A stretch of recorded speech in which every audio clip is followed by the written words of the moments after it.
सुनील शर्मा साहब, एलओपी साहब, अब मैं उन पे क्या रिएक्ट करूं, क्या बोलूं। कोई बात नहीं, 4.25 साल रह गए, उनको भी लोग पूछेंगे, बताएंगे भैया क्या किया है। ठीक है, आज आप उमर अब्दुल्ला सरकार पे कटाक्ष करते हो, थोड़ा एलजी साहब की तरफ बोल के तो दिखाओ। और ये जो पीएसए एलजी साहब ने लगाया ना, सुनील शर्मा साहब ने तो नहीं लगाया।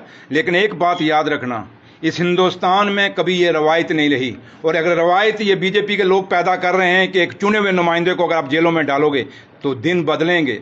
लोग कहते थे कि अंग्रेजों का राज कभी ख़त्म नहीं होगा, ये सूरज कभी अस्त नहीं होगा। लोगों ने कुर्बानियां दी, शहादतें दी, भगत सिंह, राजगुरु, सुखदेव जैसे लाखों, सुभाष चंद्र बोस जैसे लोगों ने, महात्मा गांधी जैसे लीडर उभर के आए जिन्होंने इस देश को उन अंग्रेजों से ख़त्म कराया था और देश ने आज़ादी पाई थी। इसलिए ये मत भूलिए, ये हिंदुस्तान है। हिंदुस्तान के लोग जानते हैं कि हमने अपनी कुर्बानी कब देनी है और कहाँ देनी है। और इस सभ्यता, संस्कृति और कल्चर के लिए और अपनी लोगों ने अपनी इज्जत के लिए, बेशक गरीब है हिंदुस्तान लेकिन अपनी इज्जत के लिए हमेशा अपनी कुर्बानियां देते आए। इसलिए ये वक्त बदलते टाइम नहीं लगेगा।